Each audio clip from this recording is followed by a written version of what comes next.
All right, it looks like everybody is starting to stream in and hopefully you can all hear us. Welcome and thank you so much for coming to today's Artist Talk and for spending your lunchtime with us. A huge thank you to Toyota for sponsoring this Artist Talk as well as the two murals that we're going to be talking about today. My name is Megan and I am the Development and Communications Director at the Ann Arbor Art Center. And before we get started, I'm just going to run through a few quick housekeeping items. Today's talk will last about 30 minutes long. We will have about 10 minutes at the end for question and answers. If you have a question that comes up while somebody is talking, please feel free to put it in the Q&A section at the bottom of your screen. And if it is towards a specific person, please make sure that you put their name so that way Andrew can direct that question to them. The talk is being recorded and will be available starting tomorrow. And I think we are good to go. I'd like to introduce Andrew Cohen, who is the lead curator at the Art Center and the project lead for the Art in Public program. And he will be moderating today's talk. Thank you everyone for joining us. Thank you to all of the panelists as well, the artists and the leaders of your respective organizations. This was a really exciting project for us because it involved a lot of collaboration. We were really excited to have this opportunity to bond, these artists with organizations I think that are really doing a lot for our respective communities in Ypsilanti and Ann Arbor. So yeah, I thought I would just start by sharing some photos of the murals for anybody who hasn't had the opportunity to go visit them in person. So this first set, this is Yen Azzaro's mural at Argus Farm Stop, which is at I think 325 West Liberty Street, downtown Ann Arbor. This was a really exciting one, focused on kind of insects and pollinators and their role in our local food ecosystem. And this is TreeTown Murals mural on the Growing Hope Farmhouse, which is at 922 West Michigan Avenue in Ypsilanti. And this was our first mural in Ypsilanti. And as you can see, the murals, they have a connection, they share some themes. So I thought I'd start by asking Yen, Mary, Daniel, can you talk about the process for collaborating with each other on the design and development for the murals, and kind of talk a little bit about the thematic connection between them? Yeah. Hi, everyone. My name's Mary Theifels, and this is Danijel. We're TreeTown Murals, and we were really excited to be approached by the Art Center, to know that we would be collaborating with Yen. I've admired Yen's work in the community in and around Washtenaw County for a number of years, so I know that we were all kind of mutually excited to work together and then to connect with Kathy and Cynthia and these two outstanding organizations that exist. We did have a think tank session where we got to just kind of throw out ideas together, and we loved this idea of pollinator, fruits and vegetables, but also bees, and thinking about how pollination not only is a huge part of growing and continuing to keep farms active and us getting food on the tables, but also how that could symbolize our connection as artists, as community members, as individuals that get to play off each other and inspire each other. Hi, everyone. I'm Yen Azzaro, and I want to mimic everything that Mary just said about my gratefulness for this collaboration, because it really was this effort that came together very quickly. And it, much like the ecosystem and the way that we see these natural formations and networks of insects and bugs working together, all of these invisible threads in our community also allow for a bountiful harvest of fruits and vegetables in our community to happen, and we don't recognize those hardworking individuals enough. So a lot of it was really inspired by the effort that we see happening in our community every day, but kind of not knowing who makes it happen. So really want to highlight the spirit of creativity and enhancing the farming that happens right here in Washtenaw County. Yeah, excellent. I really loved, the way that you both really thought about, the connections between our two communities, and also how the themes in your murals could tie into the missions of these organizations. So Kathy and Cynthia, maybe you two could speak a little bit to, the missions of your respective organizations, what they're about, and what the process was like for collaborating with these artists and incorporating that into a work of public art.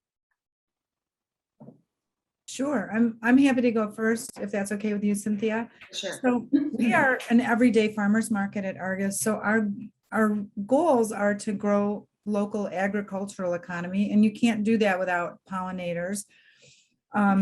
So we were totally invested in whatever, and we talked to Jan early on about what our concept was. And then we had to deal with the realities of what the city considered signage versus artistic interpretation. And so we kind of pivoted from more vegetable kind of theme to pollinators. So it was a collaborative effort because we had to really go back and forth with what the city would approve, being that we're downtown. We also, it was interesting, since we have so much going on inside our building, it became like an interesting thing to offer to customers to go down and see how the mural was being painted. We had people in the building behind us videoing it, and there's a time-lapse video of how the whole thing happened. So the whole thing, I felt, was welcomed by staff, by customers, by our community. And I just smile every time I go by that mural. I think it just really was a rewarding effort on just working with everybody, Jan and Naruz. So, yeah. And yeah, Kathy, you actually got out there one day and did a little painting yourself, didn't you? I did. I'm not going to point out the part that I painted, but you can probably tell.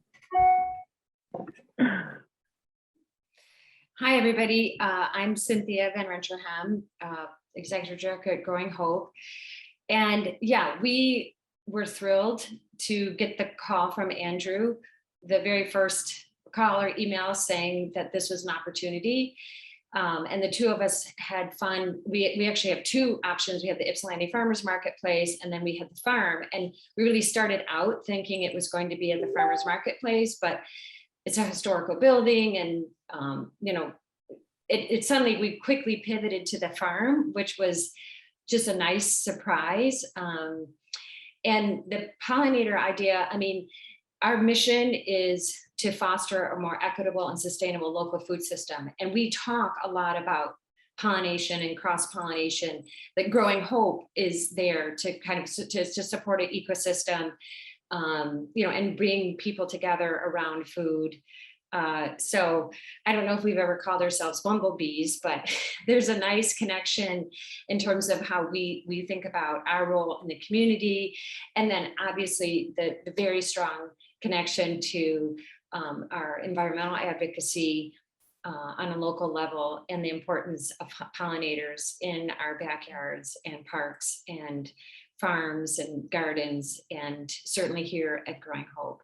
So it was just a really fun from start to finish. Danijel and Mary were fantastic to work with.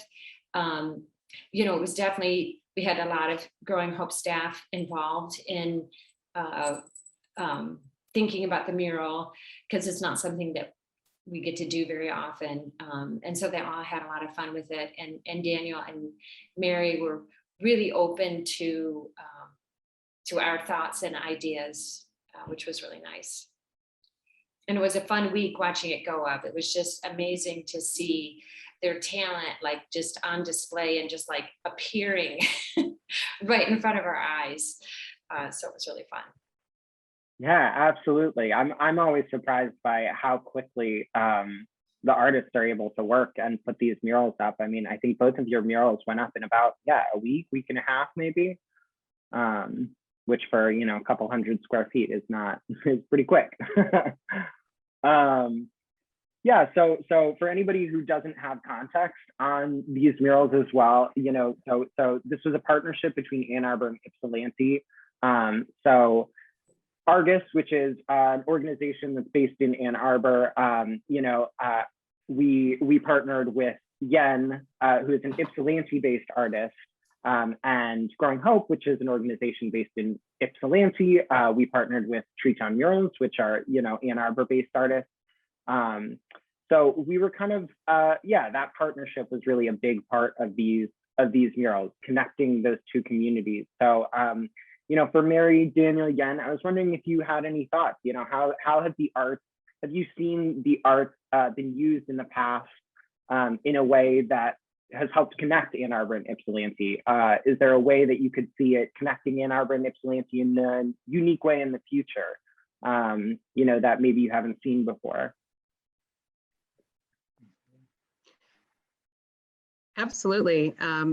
So thinking about, where artists are based, Daniel and I were talking about this today, and, although I was born and raised in Ann Arbor, we no longer live in Ann Arbor, and Daniel is from Serbia, and so when we think about creatives and especially in us forming this public art company and partnering together, we think about where can we take our skills and talents and how can we help these different communities amplify their unique voice?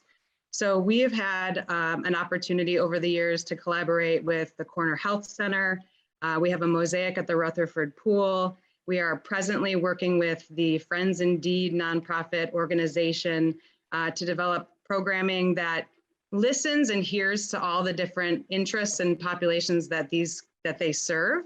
And then we get to design something that shares their story. So I think if we put more emphasis on artists, whether it's local artists to Ann Arbor and Ypsilanti or surrounding areas, and teach especially our youth how to be the catalyst for change using art, creativity, music festivals, food, gatherings, block parties, how can we come together as co-collaborators to exchange ideas and have conversations? And yes, we can do that through the arts. And that's where we benefit from being public artists, is when we can really step in and be an impetus for these conversations and for change, especially if that is what happens as a result. I totally agree with all of those things. And one of the pieces about my work is that I'm not a muralist by trade. So I'm always looking in awe at what Daniel and Mary do. Somehow in the last 2 years, I've managed or overseen 4 murals, but the bulk of my work is really steeped in information sharing. So I typically am a graphic recorder and illustrator, and graphic recording is the practice of drawing and writing what people say in real time. So when folks, 1 or 2 people up to a few hundred people are strategizing, we can do that before COVID comfortably in person, but also utilizing this platform that we're on right now in information sharing and ideating is so important, I think, in creating new and agile ideas in how we move forward and continue to work together. I find so much value in knowing that this piece of artwork lives out there. One of the most heartening, well, 2 of the most heartening moments during all of this, besides Kathy's wonderful neighbors that took the time-lapse video and brought us snacks, in addition to the Argus staff, was when a family pulled up and got out a gaggle of kids, and they just started talking about, like, what do you think this shape of the insect is going to be? What is this over here? What patterns do you see? And then another moment when a couple of friends came up and one of the people was visually impaired, and the friend was describing the mural to her. And I just thought the incredible value that we don't see in this kind of sharing are the moments in between. And these moments that are ephemeral, but will hopefully leave a really lasting impression on the community. So it's, I don't know if there's any way to collect the data on something like that, but just having witnessed those 2 instances gives me hope that there's lots of those happening when we're not around to see it. That's a really beautiful way to put that. Yeah, I always love the mural installation process because you're there for those moments. You get to see people interacting with the mural while it's going up, and they get to see what that process is like. So yeah, it's really nice to imagine those moments happening, you know, when the mural lives on after that. So Yen, you also, in your graphic reporting, you also do a lot of, you've worked with a lot of food conferences, right? So I thought it was kind of an interesting pairing, you and Argus, you know, who is obviously like a very local food focused organization. You know, for the artists, how does this mural in particular relate to the rest of your body of work? This one was so important to me because I have been doing a lot of work in the area of food access and justice. And when you think about how precarious and delicate our whole ecosystem, from the way our food is grown to who can access it, how it's transported, what Argus has offered our community and what Growing Hope is done in terms of programming for the county is just incredible. The fact that we can uplift and highlight the work that's being done in food access is so important to me because we live in such a rich and affluent county with so many resources, yet our percentage of need for many, many children is so high. And that's really discouraging. But I hope that some small part of the artwork that I've created can translate to continue thinking about need. You know, whether it's cross-city between Ann Arbor and Ypsi, it's also cross-cultural and all the different groups that are affected by food or lack of food. So this really plays into the work that I do because it really is about communicating ideas and seeking solutions. Yeah, we definitely agree with a lot of that, Yen. And personally, as artists, we love when we can incorporate nature and natural elements into our work. And it's definitely a theme that we often bring in. We live in the forest and are very inspired by natural elements. We do our best to support local economies and eat healthy food. And, you know, the mural itself is, it's subjective, right? It's beautiful flowers and bees, and you can kind of pull from it what you will. But what it does is it really highlights Growing Hope as a center, as a community center, and it shows that they care, having that artwork on the side of their building. And I hope that the visibility for what they do is greater based on this artwork. And also this conversation that we're having right now is also adding more to the table, if you will. So it's quite an honor to be a part of it. Yeah, absolutely. Just so all of the participants know, in a minute or two, we'll open this up to any questions that you all have. So if you have any questions, feel free to drop them in the Q&A section below. And yeah, but before we get to that, yeah, Kathy and Cynthia, have you seen any responses so far to these murals? Have you had people talk to you about them? You know, whether that's staff or people who visit your businesses, your organization? Absolutely. I mean, we will have people just lingering by, and it's interesting as they walk up the street. It's such an interesting space to look at now, when before it was literally a brown wall. It had a really nice garden underneath it, which also is going to be a beautiful addition next year when the garden grows back up again. It actually is going to be really complementary to the mural, but people walking up the street will stop and comment, and customers will say, oh yeah, I meant to go back and check out the mural and see how it looks now. So we've gotten a lot of really positive comments. Yeah. And it also is a nice oasis for staff to go and, you know, take a break down there. It's just been good all the way around. And I wanted to mention one other thing, which is that in the course of selecting the muralist, Andrew was kind enough to give me a list of all these muralists. And so I went to Detroit and I just started driving around looking for murals. And in one place, I actually went out for like a 5-mile run.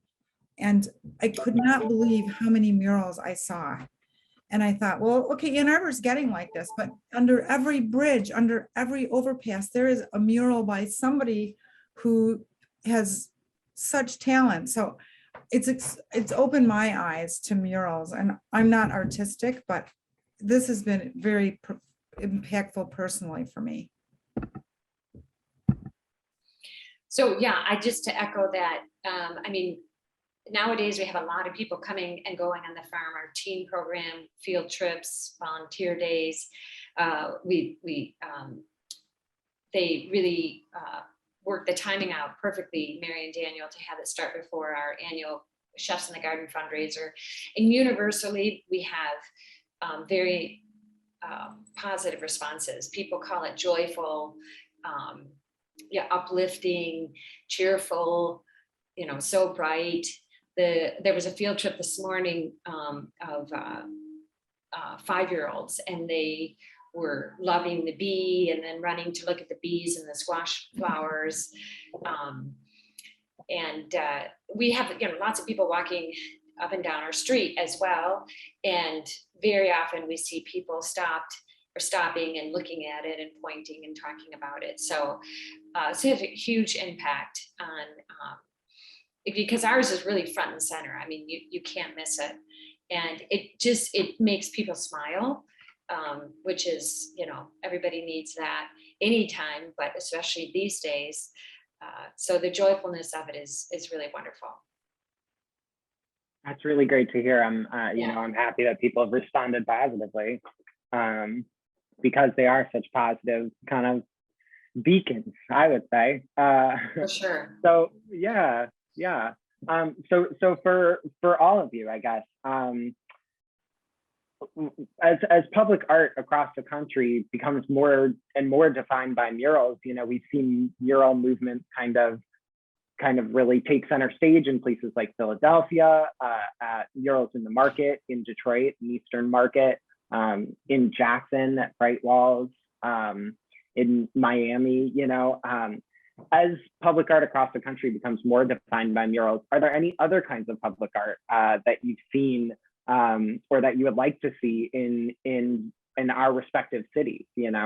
Different ways, I guess, to engage the community in public art.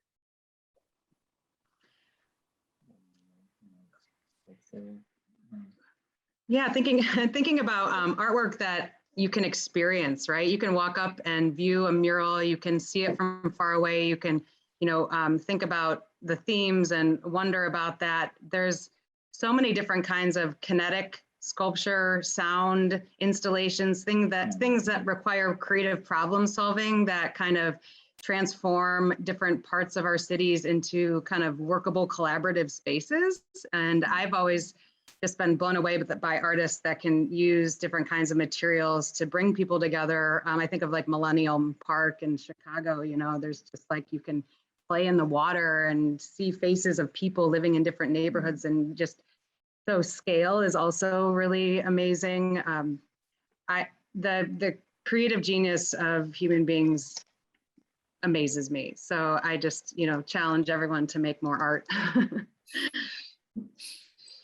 It's also great having more public art changes our cities, our towns, our centers of where we meet into galleries. Basically, these public places become galleries, and then people that live in these cities, in these environments, take ownership and kind of, it makes their lives better in the environment they'll live. So adding more public art is definitely gonna improve a well-being and life of people that are commuting, living, working in those environments.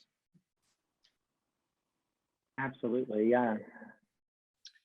I partnered with artist Naru Solomon to make this mural happen, and he's just an incredibly talented painter and a good friend of TreeTown Murals as well, I know.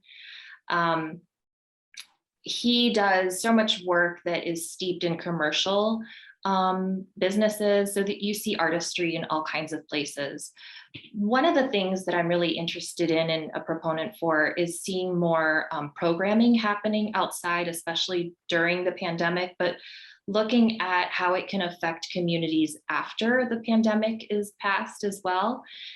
A couple of years ago, my husband and I had an opportunity to see a teen social art movement come to fruition, and we went into public spaces, and we were invited to the Ann Arbor Summer Festival and the Ypsi District Library to create social interactions that were, let's say, uncomfortable and a little bit probably socially forward. But if there's any opportunities like the ones that we see with Wonderful Productions producing festivals and Ypsi Glow that's coming up at the end of the month, or UMS producing dance performances and classes at Riverside Park and not just in Ann Arbor, any of those instances where we can see time-based and moment-based experiences for folks that wouldn't normally be able to access them, I think is another wonderful vehicle for the arts. Yeah, absolutely. I would agree with you on that in a big way. I feel like that's part of what's wonderful about public art, is that it's making art accessible. You know what I mean? Most of the time it's free. It's so it's just about making sure that people have access to it. But yeah, Cynthia, Kathy, any thoughts on that, on public art? I'm all for it, especially when it's in a garden. Yeah. Yeah, I totally agree. And I think that we have a rich environment of, you know, people like David Zinn. We have people who are out there just making art. And I just think the more in your face it is, the better. So I just can't think of a better initiative. I suppose some more three-dimensional art would be an awesome thing to happen. And I think that's happening, especially as we have more border-to-border trails and all these green spaces that are being created. That would be a great place to put some public art. You know, the TreeTown line, or those, you know, the Greenway or Green Belt. Yeah, definitely. I think those are all really kind of thoughtful responses. So thank you all. You know, we're getting to the end of our time, so I just wanted to say thank you all again for participating. Thank you to all of the attendees. I'm going to drop a link in the chat for a map of all of the murals and some more photos. I would really encourage you, all of the attendees, to go visit them in person. You know, there's nothing like seeing a work of art in person. You can look at it on the screen, but just doesn't have the same impact. So go check out the map, go visit the murals in person. And yeah, so this project and, you know, the A2AC's Art in Public program, they really are community-driven initiatives. So a huge thank you to everyone who made a donation, you know, anybody who donated on our patronicity page last year or this year to support the murals. Thanks to the MEGC, the Michigan Economic Development Corporation, to Larry and Lucy Nissen, and especially a huge thank you to Toyota for sponsoring these two projects. They really have been especially exciting projects to work on. And yeah, I think the collaboration has really been a pleasure and a success all around. So thanks again to everybody who attended. Thank you again to the panelists. We'll send out some more info and a link to the recording of this webinar in the next day or two. And yeah, I hope you all enjoy the rest of your days. Go check out some murals. Bye, everybody. Thank you. Thank you. Bye. Bye.